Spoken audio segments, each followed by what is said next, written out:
How easy is it to get up in the morning when you know you're not doing all that it takes? It's not very easy at all. You can just lay there awake thinking, oh, what's a few more minutes in bed? It won't matter much anyway. Wrong. It does matter. It will matter. Now, how easy is it to get up in the morning when you're pouring it on, doing the best you can, anxious to get going, make progress toward your dreams? It's a whole different story. When you're resting to renew your reserves, it's much different than resting to avoid your day. When you're psyched up and excited for your life, when you're excited for what you've planned to accomplish for the day, it's amazing. You'll wake up before the alarm clock even tries to startle you awake. Your successes fuel your ambition.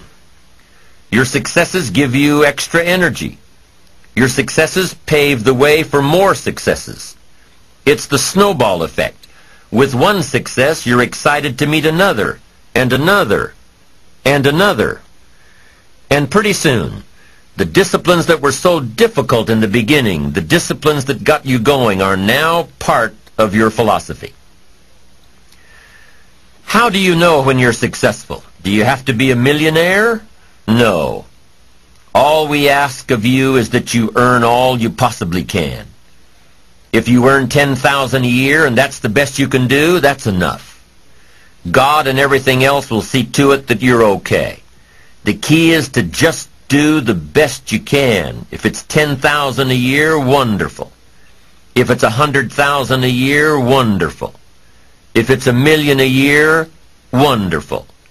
It doesn't matter $10,000 a year or $1 million a year. It doesn't matter as long as you've done the best you possibly can. Earn the most you possibly can. Be the most you possibly can. And here's why. The essence of life is growth. The essence of life is growth, to do the best you can. And here's what's interesting. Humans are the only life form that will do less than they possibly can. Humans are the only life form that will settle for less. Every other life form except human beings strive to its maximum capacity. How tall will a tree grow? Approximately. As tall as it possibly can. You never heard of a tree growing half as high as it could. No, trees don't grow half. Trees send their roots down as deep as possible, stretch their limbs up as high as possible, produce every leaf possible and every fruit possible.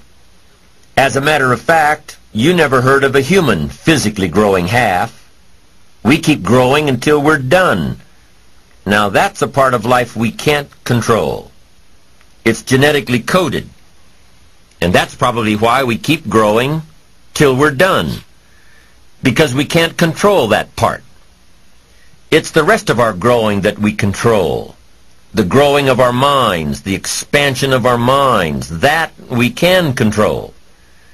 And that's what tends to get away from us. All life forms inherently strive to their max except human beings. Now, why wouldn't human beings strive to their maximum possibility? Here's why. Because we've been given the dignity of choice. It makes us different than alligators and trees and birds. The dignity of choice makes us different than all other life forms. And here's the choice. To become part of what we could be, enough to get by, or to become all that we can be. My best advice for you is to choose the all. Earn all you can. Make all the friends you can. Read as many books as you can. Develop as many skills as you can. See as much as possible. Do as much as possible. Make as much fortune as possible. Give as much of it away as possible. The max. There's no life like it. I'm telling you, once I got on track, I've never looked back. Pick up the challenge. Go for it. Take the best of the two easies. Take the route of it's easy to get ahead. It's easy to do all you can. It's easy to succeed. It's easy to have financial freedom. The more you do, the more you get. So the two primary benefits of positive reinforcement are, number one, to build good habits, and number two, to create more energy to fuel your ambitions, your desires, your achievements. How can you isolate what's working for you and what isn't? How can you make sure that you are reinforcing your positive disciplines?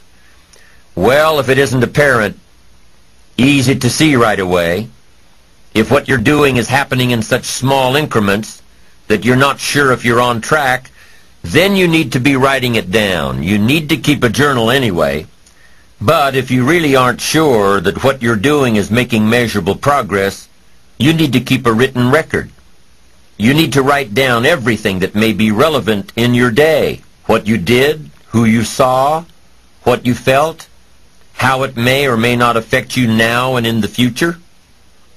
The best way to track your activities of the day is to write them down. The best way to track your activities of the week is to write them down. The best way to analyze your progress through the year is to have written it down. Why? So you can look back on it. Because by keeping a written record of your life, you will be more accountable. By putting into writing the action steps that you have planned, you will easily see what works and what doesn't. Most people just try to get through the day, never writing anything down, never keeping track of their progress along the way, never really knowing if they are doing all they can to reach their goals, to drive their ambition. But gifted people learn to get from the day. They don't let a day end without picking up some valuable experience, some emotional content, some idea that may positively affect their future. To get the most from a day, to learn the most from a day, you need to be able to reflect on the day.